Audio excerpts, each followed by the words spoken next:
Once upon a time, there lived two women, Euodia and Syntyche. Euodia was married with two children. Her work was at home. Syntyche was single. She worked as a seamstress for Lydia, whom we recall was a prominent dealer in purple linen. Euodia and Syntyche were both members of St. Paul's Apostolic Church in downtown Philippi. Euodia was a founding member. She remembered with great fondness those early days when the congregation gathered in people's homes, listening to Paul proclaim the gospel, and then afterwards breaking bread together as a fellowship of believers. Syntyche was a newer member. She was very anxious to get involved in the life of the church. And despite their different situations in life, both Euodia and Syntyche weren't afraid to speak their minds. And for some reason, they always found themselves on the other end of an argument.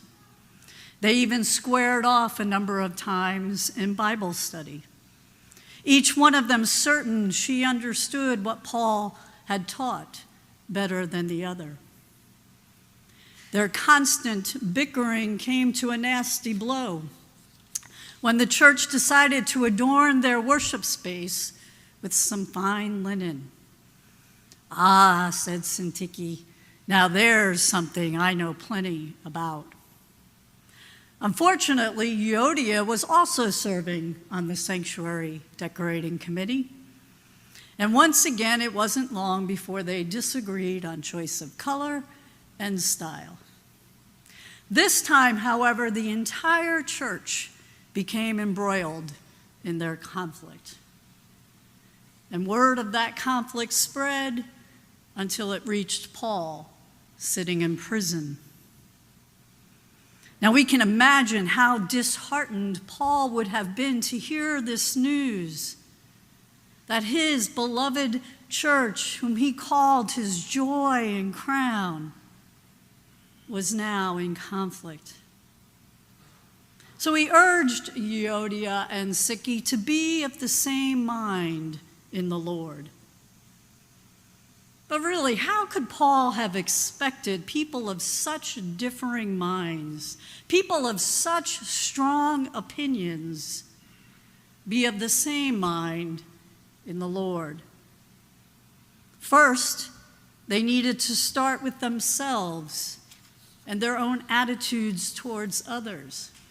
"Rejoice in the Lord," Paul admonished them both.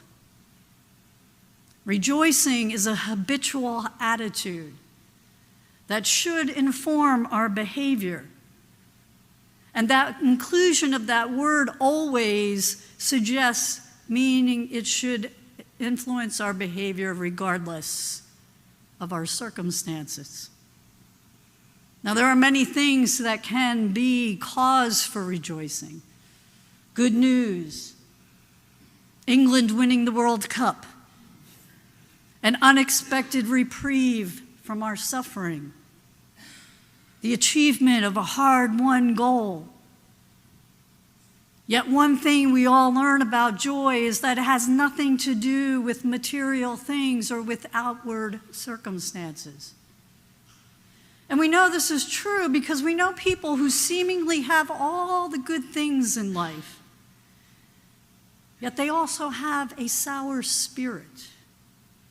While someone else who seemingly has less than what the world views as a good life is overflowing with a joyous spirit. We all know someone who, as we proverbially would say, is living the life of Job. Yet rather than succumbing to doom and gloom, they exude this joyous peace and serenity. To rejoice in the Lord always points us towards that joy that is not only enduring, it's that joy that sustains us when we are worn down, when we are weary, by all the challenges life has to give us. And critical here is the call to rejoice in the Lord. Enduring joy is rooted in our relationship built on our trust in Christ, enabling us to navigate those moments of joylessness in ways that are transformed into working ultimately for our good. Paul also reminds us that our cause for rejoicing is also cultivated through our mutual support of one another. Let your gentleness be known to everyone. And that Greek word for gentleness is hard for us to translate in English, but in essence it means reasonableness. It comes from the verb that means to reach out, to extend, as in meeting another person halfway. Paul's talking about the need to compromise. But we all know how hard that can be for us, especially in those moments when we are so certain we are in the right, or we are so sure we know what's right and what is best in this given situation. Compromising for us feels like we're giving in or like we're selling out. Yet that word compromise means that there is some concession by all people involved. Euodia is unwilling to set aside her choice of blue linen, not because blue is her favorite color, but because as a long-time member of the church, she now feels like her opinions no longer carry any weight anymore. Syntyche, knowing she's become an expert in purple linen, is unwilling to yield because she feels her opinion has been discounted simply because she's a newcomer. So there they sit on the sanctuary decorating committee, both of them feeling their own insecurity, their need to feel valued and appreciated. And since they don't, a simple discussion about choice of color descends into a heated argument.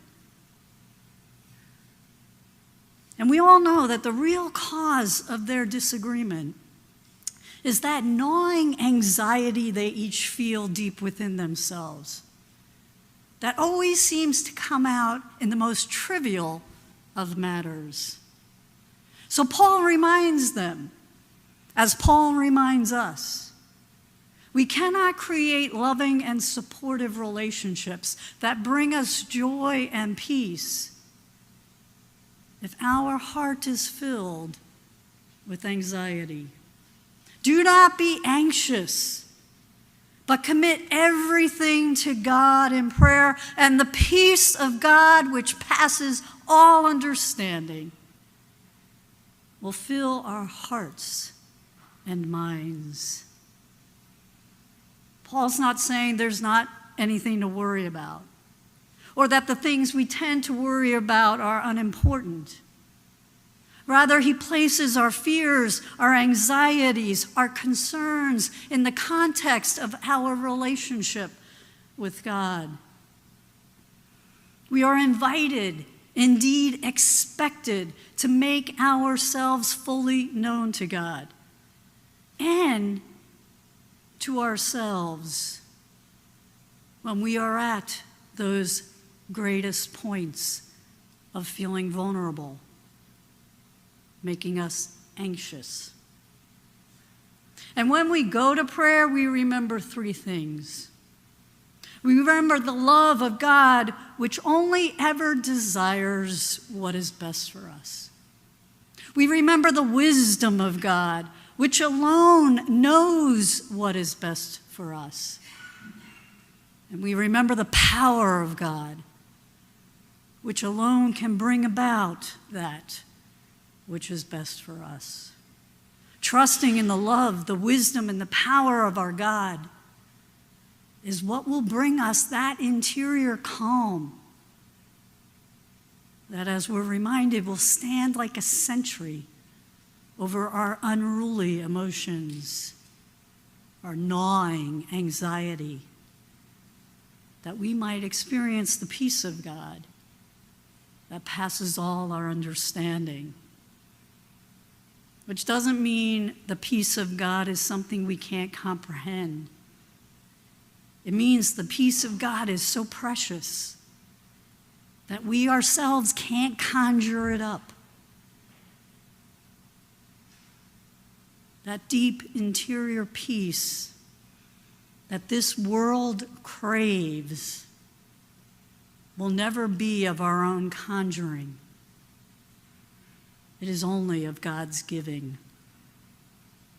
And the only way to that inner peace, the only way to that inner peace, the only way to that inner peace is in prayer. In trusting ourselves and all whom we hold dear into the loving embrace of our God. And then, when we experience the harmony of the emotions within us, then Paul says we are able to strive for moral excellence. Or as we would say, take the high road. He spouts off a list of virtues that reflect the highest standard of human behavior that we should expect from ourselves and from one another. Because with the Spirit of Christ dwelling within us, we are capable of being true, that is honest, noble, that is worthy of respect, right, which doesn't mean being on the right side of an argument. Right is the root of righteousness. It means conforming to God's standards rather than the world's. And last but not least, we are to be lovely,